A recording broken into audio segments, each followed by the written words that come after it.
Hello friends, कैसे हैं आप सब लोग। आप सबका बहुत बहुत स्वागत है संस्कृत की दुनिया में। और आज हम लोग फिर लेके आए हैं बिल्कुल बेहतरीन क्वेश्चन सीटेट के, जो आपको देखने को मिलेंगे प्रीवियस ईयर में। और बिल्कुल संस्कृत सीटेट में ऐसा ही होता है कि जो पहले क्वेश्चन प्रीवियस ईयर में आ चुके हैं वही रिपीट भी हो जाते हैं और उनसे मिलते जुलते क्वेश्चन भी आपके सीटेट में आते हैं जो आने वाले सीटेट है। तो हम लोग इसको देखेंगे। तो हम लोग पढ़ना सीख रहे हैं संस्कृत को कि कैसे आसानी से संस्कृत को पढ़ा जाए और उसके क्वेश्चनों को हल किया जाए। अगर आपको भी संस्कृत नहीं आती है या आपके किसी प्रिय को संस्कृत नहीं आती है लेकिन उसने संस्कृत ले रखी है, सीटेट में यूपी टेट में संस्कृत लेता है, तो उससे कह दीजिए कि संस्कृत की दुनिया नामक चैनल देखो। और संस्कृत की दुनिया में बिल्कुल जो संस्कृत है वो बिल्कुल ही सरल है, बिल्कुल देव वाली संस्कृत है, देव भाषा संस्कृत है। तो जैसे ही आप इसको पढ़ोगे आपके लिए ये सब बिल्कुल ही आसान हो जाएगा। तो हम लोग बिल्कुल देर न करते हुए आपके क्वेश्चंस पे आते हैं और जल्दी जल्दी क्वेश्चन सॉल्व करेंगे और पढ़ते हुए सॉल्व करेंगे, जिससे आपको संस्कृत पढ़नी भी आसानी से आ जाए। तो पहला क्वेश्चन आपके सामने लिखा हुआ है, मातृभाषा आधारित बहुभाषावादा नाम किम। कि मातृभाषा के आधार पे बहुभाषावाद किसको कहते हैं, किस नाम को कहते हैं। तो ए ऑप्शन आपका लिखा हुआ केवलम मातृभाषा या अधिगम, केवल मातृभाषा को ही सीखना, वो आपका बहुभाषावाद है। या फिर मातृभाषा माध्यमेन अधिगम, मातृभाषा के माध्यम से अधिगम करना जो है वो बहुभाषावाद है। या फिर प्रथमम मातृभाषाया अधिगमः तदंतरम अधिकानाम भाषाणाम योगः, कि पहले मातृभाषा में अधिगम करो और उसके बाद अधिक से अधिक भाषाओं में क्या करो, भाषाणाम योगा, उसके बाद अधिक भाषाओं का योग करो। या अनेक भाषाणाम विदेशी भाषाणाम च मातृभाषा रूपेण अधिगम, कि अनेक भाषाओं का, विदेशी भाषाओं का किसमें अधिगम करो, मातृभाषा रूपेण अधिगम करो, मातृभाषा के रूप में अधिगम करो। तो बिल्कुल आप लोग बताइए कि कौन सा ऑप्शन सही होगा, कौन सा ऑप्शन सही होगा। जल्दी जल्दी कमेंट में बताइए, कमेंट में बताइए। और बिल्कुल हम लोग के साथ जुड़े रहिए कि संस्कृत और हिंदी आपको आसान लगेगी। कहाँ लगेगी, तो संस्कृत दुनिया में लगेगी, बिल्कुल ही आसान हो जाएगी। तो देखिए, मातृभाषा आधारित बहुभाषावाद, देखिए बहुभाषावाद कहा गया है। बहुभाषावाद तो केवल तो मातृभाषा नहीं हो जाएगी, ठीक है। मातृभाषा के माध्यम से अधिगम करना बहुभाषावाद नहीं होगा। क्या होगा, प्रथमम मातृभाषा या अधिगम, पहले मातृभाषा के माध्यम से अधिगम करो। किस कौन कह रहा है, एनसीईआरटी भी यही कह रही है कि पहले मातृभाषा के माध्यम से अधिगम करो और तदंतरम, उसके बाद, उसके अंतर के बाद अधिक भाषाओं का योग करो। तो कौन सा ऑप्शन सही होगा आपका, सी ऑप्शन बिल्कुल सही हो जाएगा। डी ऑप्शन भी आपका बिल्कुल ही गलत होगा कि अनेक भाषाओं, विदेशी भाषाओं के अध्ययन किस में करो, तो मातृभाषा में करो। ये ऑप्शन आपका सही होगा। बहुभाषावाद क्या कहता है आपका, इसी ऑप्शन सही होगा, प्रथमम मातृभाषा या अधिगमः तदंतरम अधिकानाम भाषाणाम योगः। तो बिल्कुल अगर आपको वीडियो अच्छी लग रही हो, क्वेश्चन अच्छा लग रहा हो, तो वीडियो को लाइक कर दो, चैनल को सब्सक्राइब कर लो और जुड़ जाओ संस्कृत की दुनिया से। क्योंकि संस्कृत अभी तक नहीं आई तो अब आ जाएगी, क्योंकि अब हम लोगों ने क्या देखना चालू किया है, संस्कृत की दुनिया नामक चैनल पे हम लोगों ने संस्कृत पढ़ना चालू किया है, जहाँ पे संस्कृत बहुत ही आसान तरीके से पढ़ाई जाती है, बिल्कुल इजी लैंग्वेज पढ़ाई जाती है, देव भाषा संस्कृत पढ़ाई जाती है। लिखा क्या है अगला क्वेश्चन, विद्यालयी भाषा शिक्षा नीति ज्ञायते, विद्यालयी भाषा की शिक्षा नीति क्या कहती है, बहुभाषी शिक्षा इति, शिक्षायाम भाषा इति, मातृभाषा आधारित बहुभाषावाद इति, त्रिभाषा सूत्रम इति। अभी पहले ही क्वेश्चन में हम लोगों ने देखा था कि देखिए शिक्षा नीति से क्वेश्चन आता है, बहुभाषावाद से भी आता है। तो विद्यालयी भाषा शिक्षा नीति क्या कह रही है कि पहले मातृभाषा आधारित होनी चाहिए, उसके बाद बहुभाषावादा इति, कि मातृभाषा के माध्यम से बाकी भाषाओं, पहले किसमें बालक अध्ययन करेगा, तो मातृभाषा में अध्ययन करेगा और उसके बाद बहुभाषा में जाएगा। चाहे इंग्लिश पढ़े, चाहे हिंदी पढ़े, चाहे कुछ भी पढ़े, लेकिन पहले किसमें पढ़ेगा, तो मातृभाषा आधारित पढ़ेगा। कौन कह रहा है, ये विद्यालयी भाषा शिक्षा नीति कह रही है, ठीक है। तो ये क्वेश्चन आपको कैसा लगा, आप लोग बिल्कुल कमेंट में बताओ। और आप लोगों को समझ में आ रही संस्कृत की नहीं आ रही, अगर आपने पिछले वीडियो नहीं देखे हैं तो 4 वीडियो आप लोगों के पढ़ चुके हैं, आप लोग जाके उसको बिल्कुल देख लीजिए। बिल्कुल उसमें आपका थ्योरी सेक्शन भी है और आपका क्वेश्चन आंसर भी है। और पिछली वीडियो में हम लोगों ने गद्य सॉल्व कराया और गद्य को पढ़ना सिखाया, तो बिल्कुल बच्चों जाके उसको देख लो कि 15 नंबर आपके गद्य पद्य से आने हैं और 15 नंबर आपके भाषा शिक्षण से आने हैं। हम लोग अगले क्वेश्चन पे बढ़ते हैं, जल्दी जल्दी, आप लोगों का समय नहीं लेंगे। क्यों, क्योंकि जल्दी है आपका जल्दी ही आपका एग्जाम आने वाला है, तो आप लोगों के पास भी समय कम है, लेकिन संस्कृत को समय दीजिए, समय दीजिएगा आपको प्यार हो जाएगा। इससे बहुत प्यारी लैंग्वेज है, बहुत ही प्यारी लैंग्वेज है, क्योंकि ये आपकी सांस्कृतिक लैंग्वेज है। अगला क्वेश्चन देख लीजिए आप, क्या लिखा हुआ है, और फ्री के नंबर मिल रहे हैं। 30 नंबर संस्कृत, 30 नंबर हिंदी, बिल्कुल फ्री के ले जाओ। क्यों? क्योंकि सिर्फ और सिर्फ लैंग्वेज है, सिर्फ भाषा पढ़ना है। बाकी आनी तो पेडागोजी है, पेडागोजी पहले पढ़ रहे हो आप लोग, अब भाषा में पढ़ना सिखा रहे हो कि संस्कृत कैसे पढ़ोगे और हिंदी कैसे पढ़ोगे, तो बिल्कुल आसान है। हिंदी की पेडागोजी भी पढ़ ली तो संस्कृत की आ जाएगी, और गद्य पद्य के नंबर तो फ्री के ही मिल रहे हैं। तो अगर इधर आप ले आए, अगर हिंदी और संस्कृत में आप मिला करके हिंदी, वन सेकेंड, हाँ, हिंदी और संस्कृत में अगर आप अच्छे नंबर ले आओ, अच्छे नंबर का मतलब क्या है कि हिंदी 30 की आ रही है, संस्कृत भी 30 की आ रही है, टोटल 60 नंबर आ रहे हैं। इस 60 नंबर में से अगर आप हिंदी में ले आओ कितने, 25 ले आओ, संस्कृत में भी 25 ले आओ, तो कितने ले आए, 50 ले आए आपने। बढ़िया है ना। अगर आपने और ज्यादा अच्छी मेहनत कर ली तो इसमें भी 28 ले आओ और इसमें भी 28 ले आओ, कितने नंबर हो गए, 56 नंबर हो गए। सीटेट पास करने के लिए आपको कितने नंबर चाहिए, 90 नंबर चाहिए। 90 में से 56 आप घटा दो, अगर 56 इधर आ गए 60 में से, तो 90 में से अब इधर कितने बच जाएंगे, तो आपके बच जाएंगे 9। ठीक है, सॉरी, अरे क्या हो गया, ठीक है। अगर 90 में से आप 56 घटा दोगे तो आपको और कितने नंबर लाने रहेंगे, तो आपको ज्यादा नंबर नहीं लाने रहेंगे, सिर्फ और सिर्फ कितने नंबर लाने रहेंगे, 34 नंबर लाने रहेंगे। किसने में से, तो 90 नंबरों में से। बाकी 3 सब्जेक्ट में से आप 34 नंबर भी ले आओगे, तब भी आपके नंबर अच्छे आ जाएंगे। आप लोग इस पर गौर नहीं करते हो। और अगर आपने 34 ना ला करके अगर आपने 54 ले आए, तब कितने नंबर हो जाएंगे आपके, 114 नंबर ले आओगे। कितने नंबर ले आओगे, 114 नंबर, सॉरी 110 नंबर ले आओगे। कितने नंबर ले आओगे, 110 नंबर ले आओगे। तो अगर आपने भाषा वाले पोर्शन को अच्छे से पढ़ा तो आप लोगों का सीटें निकलना बिल्कुल तय है। और अगर भाषा वाला पोर्शन आप लोगों का गच्चा दे गया तो क्या हो गया कि आपको पास करना भी आप लोगों का मुश्किल हो जाएगा। तो बिल्कुल संस्कृत अच्छे से पढ़ते हैं। अगला क्वेश्चन हम लोग देखते हैं, समुच्चय भाषा उपागमः अस्ति। समुच्चय भाषा क्या है, ये समुच्चय भाषा है क्या? तो समुच्चय भाषा लिखा हुआ है क्वेश्चन में कि पूछ रहा है कि समुच्चय भाषा उपागम आखिर है क्या। तो हम लोग पहले पढ़ते हैं कि ऑप्शन में क्या क्या दिया गया है। देखिए ऑप्शन में क्या क्या दिया गया है, वन सेकेंड, हाँ, ऑप्शन में आपका क्या क्या दिया गया है, देखिए ये आपके सारे ऑप्शन आ गए। विद्यार्थी नाम भाषाधिगम भवति, अक्षर ध्वनि ज्ञानांतरम, शब्दानाम शब्द समूहानाम, वाक्यानाम चा ज्ञानेन इति अवधारणा समुच्चय भाषा की है। या फिर विद्यार्थीनाम भाषाधिगम भवति, भाषिक खंडेभ्या अनंतरम ते वर्णानाम अक्षराणाम चा बोधम कुर्वन्ति इति अवधारणा समुच्चय भाषा की है। या फिर भाषाधिगमस्य आरंभा भवति लघुत्तमेन एक एकेन वर्णमालाया क्षरणेन इति अवधारणा। या फिर सर्वाः भाषाः समान मार्गेण एव अधिगम्यन्ते इति अवधारणा। तो देखिए समुच्चय भाषा उपागम वह होता है जिसमें क्या करते हैं, पहले भाषा को खंडों में विभाजित करते हैं।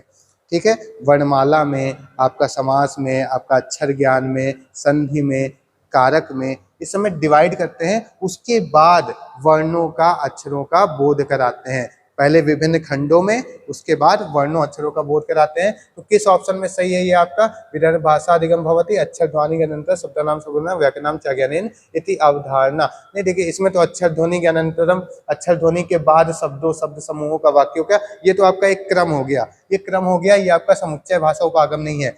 क्या है दूसरा, क्या है, विद्यार्थी नाम भाषाधिगम भवति, भाषिक खंडेभ्यः अनंतरम ते वर्णानाम अक्षराणाम चा बोधम कुर्वन्ति इति अवधारणा। देखिए समुच्चय भाषा आपको जब भी पूछेगा तो आप ये वाला ऑप्शन लगा के आना। कौन सा ऑप्शन लगा के आओगे, तो ये वाला ऑप्शन आप लगा के आना, ये वाला देखिए, विद्यार्थिना नाम भाषाधिगमा भवति, भाषाधिगम के लिए क्या, भाषिक खंडेभ्या, भाषा का विभिन्न खंडों में विभाजन पहले होगा, अनंतरम ते वर्णानाम अक्षराणाम चा बोधम कुर्वन्ति, उसके बाद वर्णों का और अक्षरों का बोध कराया जाएगा। तो कौन सा आपका ऑप्शन सही है, बी ऑप्शन आपका बिल्कुल ही सही है। अगले क्वेश्चन पे हम लोग आते हैं, अगला क्वेश्चन करते हैं। जो भी प्रॉब्लम हो रही होगी, अगर कोई प्रॉब्लम हो रही होगी तो आप लोग कमेंट कीजिए, उस प्रॉब्लम को आपको संस्कृत की दुनिया में दूर किया जाएगा। संस्कृत की दुनिया में सब कुछ संस्कृतमय है, व्याकरणमय है और भाषा शिक्षणमय है, तो आपको कोई भी दिक्कत नहीं होनी चाहिए। अगला क्वेश्चन हम लोग पढ़ते हैं और आप लोग पढ़ के देखिए कि कितना आसान क्वेश्चन है कि कठिन क्वेश्चन। आप खुद बताना कि संस्कृत आसान है कि कठिन है। देखिए क्या लिखा है, काव्या एका भाषा शिक्षिका अस्ति, काव्या एक क्या है, भाषा की शिक्षिका है। सा विषयानुगुणम शब्दानाम आहरणम करतुम, वह विषयों के गुणों के अनुसार शब्दों का आहरण करना सिखाती है। तेसाम सहगामी शब्दानाम चा आहरणम करतु, उसके बाद उन शब्दों, विषय के अनुसार शब्दों का आहरण, फिर उन शब्दों के अनुसार उसके सहगामी शब्दों का आहरण करने के लिए क्या करती है, छात्रों को निर्देश करती है। ऐसा योजना पद्धति ज्ञाते, ऐसी योजना पद्धति क्या कहलाती है, तो एक शिक्षिका है, एक भाषा शिक्षिका है जो पहले विषय के अनुरूप शब्दों को आहरण करती है, शब्दों को समझने के लिए बताती है, और जब वो शब्द आता है तो उसके अनुरूप जो है उसके सहगामी शब्दों को वो आहरण करना सिखाते हैं, यानी लेना, यानी कि क्या, निर्माण करना सिखाती है। ऐसी योजना पद्धति क्या कहलाती है, तो देखिए, विन्यासः इति, शब्द क्रीड़ा इति, शब्द जालः इति, शब्द निर्माणः इति। तो इसका ऑप्शन क्या सही हो जाएगा, ए ऑप्शन बिल्कुल सही हो जाएगा। विन्यास पद्धति यह कहती है कि पहले आपको किसके अनुसार, तो आपको विषय के अनुसार शब्दों का आहरण करना है और फिर शब्दों के अनुसार उसके सहगामी शब्दों का आहरण करना है। ये जब प्रक्रिया अपनाई जाती है कहाँ पे, कक्षा में छात्रों के समक्ष, तो कौन सी पद्धति कहलाती है, विन्यास पद्धति कहलाती है। अगला क्वेश्चन हम लोग देखेंगे। नेक्स्ट क्वेश्चन पे हम लोग चलते हैं। उम्मीद है आपको चीजें समझ में आ रही होंगी। अगला क्वेश्चन क्या है, संभाषण समये उचितेन उच्चारणेन सह समुचित शब्दानाम समुचित क्रमेण प्रयोगः। संभाषण के समय उचित उच्चारण के साथ समुचित शब्दों का क्रम पूर्वक प्रयोग क्या कहलाता है, ठीक है, क्या कहलाएगा, तो देखिए, एक तो है आपकी संभाषण के समय उचितेन उच्चारण, संभाषण का मतलब समझते हो, संभाषण का मतलब आप लोग समझते हो, संभाषण का मतलब होता है क्लास में वक्ता बनना, क्लास में बात करना, क्लास में सिखाना बच्चों को, जो इस समय हम लोग कर रहे हैं उसको भी क्या कहते हैं, संभाषण कहते हैं। तो संभाषण के समय उचित उच्चारण, उचित उच्चारण, जैसे मैंने कहा अकुह विसर्जनीया नाम कंठः, तो ये क्या है, उचित उच्चारण है, के साथ समुचित शब्दों का क्रम से प्रयोग करना क्या कहलाता है, तो ये आपका संभाषण प्रक्रिया कहलाती है। क्या कहलाएगी, ये आपकी संभाषण प्रक्रिया कहलाएगी। बिल्कुल बी ऑप्शन आपका बिल्कुल करेक्ट है। अगले क्वेश्चन की हम लोग बढ़ते हैं। अगला क्वेश्चन हम लोग देखते हैं। अगला क्वेश्चन कौन सा हम लोगों का, तो अगला क्वेश्चन है हम लोगों का कि कथा कथनम एकम शिक्षण शास्त्रीयम उपकरणम अस्ति। कथा को कहना, कथा का कथन करना एक शिक्षण शास्त्री का क्या है, उपकरण है, औजार है। तस्य उपयोगः क्रियते, उसका उपयोग कैसे होता है, तो किस लिए होता है, तो क्या लिखा है, पहला ऑप्शन श्रवण गतिविधौ छात्रान् नियोजयितुम्, दूसरा है छात्राणाम संभाषण कौशलस्य विकासार्थम, तीसरा है भाषा साहित्य कौशलस्य विकासार्थम, कक्षायाम अनुशासनम पालितुम। तो देखिए पहला डी वाला तो नहीं, अनुशासन के लिए तो भैया नहीं किया जाता है, ठीक है, अनुशासन के लिए ये चीज नहीं की जाती है, तो डी ऑप्शन आपका बिल्कुल गलत है। और क्या है, तो श्रवण कौशल का विकास, कथा कथनम, कथा कहने से श्रवण कौशल का विकास होता है, लेकिन बिल्कुल हम लोगों को सिर्फ वो नहीं टिक करना है कि जो सही है, जो ज्यादा सही है उसको टिक करना है। सीटेट में यही बात है, सही तो लगभग सब होते हैं, जो ज्यादा सही है, जो बिल्कुल पॉइंट टू पॉइंट है उसको, तो श्रवण कौशल का विकास होता है, लेकिन कि श्रवण कौशल के विकास के लिए ये नहीं किया जाता है। और क्या है, संभाषणों कौशल विकास इसके लिए भी नहीं किया जाता, किस लिए किया जाता है, भाषा साहित्य कौशल का विकास अर्थम किया जाता है। कथा कथनम, जब कथा कही जाती है तो साहित्य की एक कथा कही जाती है जिसमें बालक का सुनने का तो ज्ञान बढ़ता है, सुनने का कौशल तो विकसित होता है, लेकिन उसके साहित्य का भी कौशल विकसित होता है, उसको साहित्य का ज्ञान करवाया जाता है। कथा कथनम एक उपकरण की तरह प्रयोग किया जाता है जिससे बालक को साहित्य का ज्ञान हो जाए। तो कौन सा ऑप्शन सही है आपका, सी ऑप्शन बिल्कुल सही है। अगले क्वेश्चन पे हम लोग चलते हैं। अगला क्वेश्चन हम लोग देखते हैं, अगला क्वेश्चन क्या कहता है हम लोगों से, ठीक है, लिखा हुआ है सा संदर्भ व्याकरणम नाम, सा संदर्भ, संदर्भ के साथ व्याकरण का नाम क्या है, व्याकरण को क्या कहते हैं, तो लिखा हुआ है ए ऑप्शन आपका क्या कह रहा है, पुनः पुनः अभ्यास बलेन व्याकरणस्य अधिगमनम, बार बार अभ्यास के बल से व्याकरण का अध्ययन करना संदर्भ व्याकरण कहलाता है। आप लोग खुद बताना, कमेंट करना, ठीक है। दूसरा क्या है, पूर्वम रूपाणाम ज्ञानम अनंतरम प्रयोगम इति प्रवृत्ति, पूर्व रूप के ज्ञान के अनंतर प्रयोग, यह इसकी प्रवृत्ति है। किसके साथ? संदर्भ व्याकरण की। तो ये भी आप लोग अभी देख लो, सारे ऑप्शन देख लो, फिर बताना कौन सा सही है। स्वाभाविक भाषायाः उदाहरणेषु रूपाणाम परिचयः तथा चा संदर्भ तेषाम अध्ययनम।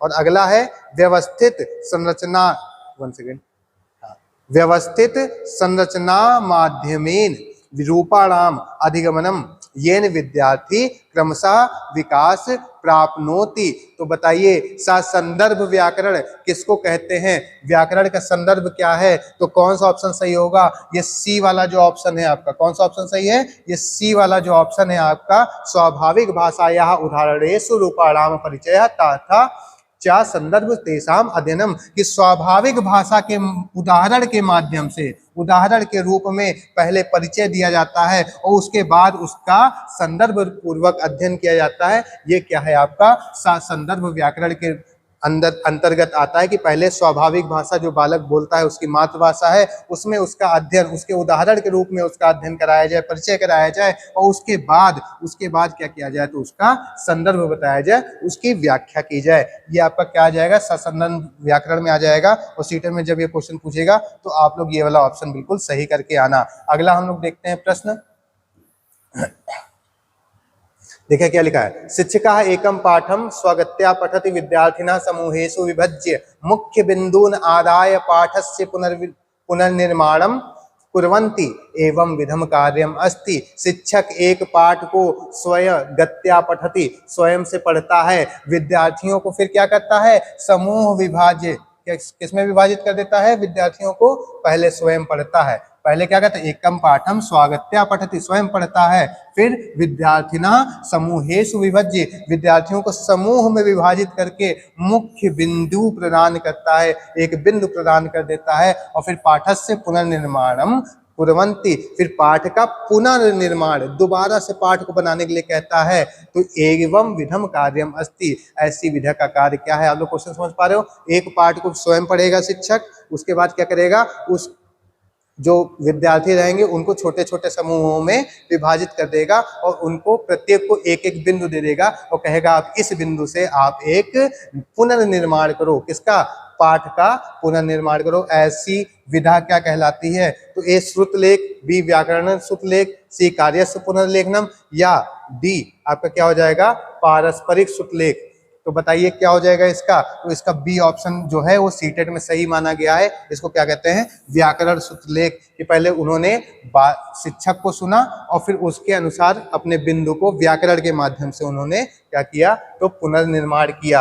अगले क्वेश्चन पे हम लोग जाते हैं। अगर आपको वीडियो अच्छी लग रही हो तो इसको लाइक कर दीजिए और चैनल को सब्सक्राइब कर लीजिए। और जिसको भी सीटेट संस्कृत पढ़ना है वो संस्कृत की दुनिया से पढ़ ले, क्योंकि संस्कृत की दुनिया में संस्कृत जो है वो बिल्कुल सरल है, चाहे वो 6th to 10th की हो, चाहे बीएड बीटीसी टेट और सीटेट की हो। अगला क्वेश्चन हम लोग देखते हैं, जल्दी जल्दी कर लेंगे इसको। क्वेश्चन पे आ चुके हैं। प्रथम भाषा विकासः साधारणतया ज्ञायते, कि प्रथम भाषा का जो विकास होता है, प्रथम भाषा किसे कहते हैं? आपकी मातृभाषा को कहती हैं। वही क्वेश्चन पूछ रहा है कि प्रथम भाषा का जो विकास होता है वो साधारणतया किस रूप में जाना जाता है? अधिगम के रूप में जाना जाता है, अधिग्रहण के रूप में जाना जाता है, परिवर्धनम के रूप में जाता है, या संज्ञानम के रूप में जाता है कि बच्चा संज्ञान लेता है, या परिवर्धनम होता है, अधिग्रहण करता है, या अधिगम करता है? तो देखिए अधिगम का मतलब होता है सीखना। क्या होता है? सीखना। सीखना मतलब प्रयास पूर्वक सीखना अधिगम कहलाता है। और अधिग्रहण जो आसानी से सीखा जाए, अपने आप सीखा जाए, उसको अधिग्रहण कहते हैं। तो प्रथम भाषा का विकास जो है साधारणतया किस रूप में जाना जाता है? तो अधिग्रहणम के रूप में जाना जाता है। अधिग्रहणम इति क्या हो जाएगा? प्रथम भाषा विकासः साधारणतया ज्ञायते। तो हम लोग नेक्स्ट क्वेश्चन पे चलते हैं। उम्मीद है आप लोगों को ये सीरीज अच्छी लग रही हो और सीटेट आप लोग का अच्छे से अच्छा चला जाए और यहीं से क्वेश्चन आ जाए। मैं तो यही दुआ करता हूं कि आप लोगों को जो पढ़ाया जा रहा हो, जो आप लोग पढ़ के जाओ, वहीं से आपका क्वेश्चन आए, कहीं और से ना आए। और वैसे भी कहीं और से नहीं आता, भाषा का जो क्वेश्चन है वो आपका पुराने से ही आता है। तो आपका नेक्स्ट क्वेश्चन है कि कस्याश्चित शिक्षिकायाः कक्षायां छात्राणां मातृभाषा विभिन्नाः सन्ति। किसी शिक्षिका की कक्षा में छात्रों की मातृभाषा क्या है? विभिन्न है। क्या है? विभिन्न है। अलग अलग भाषा के छात्र बैठे हुए हैं। ठीक है भैया, अलग अलग मातृभाषा विभिन्न अस्ति, सबकी मातृभाषा अलग है। ठीक। सा प्रत्येकम छात्रम स्वभाषया परस्परम अभिवाद युतुम निर्देशति। वह प्रत्येक छात्र से अपनी अपनी भाषा में संवाद करने के लिए, अभिवादन करने के लिए निर्देश देती है। ये सब लोग किसमें बोलोगे? अपनी अपनी मातृभाषा में बोलोगे, ठीक है। प्रतिदिनम छात्रा विभिन्न भाषाणाम शब्दः सा परिचयार्थम प्रयत्नशीला भवन्ति।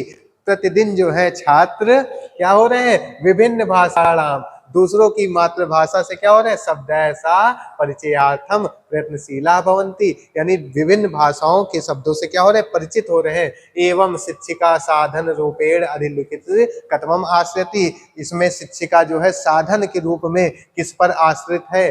तो लिखा है संसाधन रूपेण बहुभाषावाद, बहुभाषिकता, योजना रूपेण विभिन्नता, भाषा के बाद। तो देखिए ना ये सही होगा ना ये सही होगा, ये क्या हो जाएगा? आपका जो ऊपर देखिए लिखा है मातृभाषा विभिन्ना सन्ति सा प्रत्येक छात्रम प्रतिदिन निर्देशति, विभिन्न भाषाणाम शब्द है, तो क्या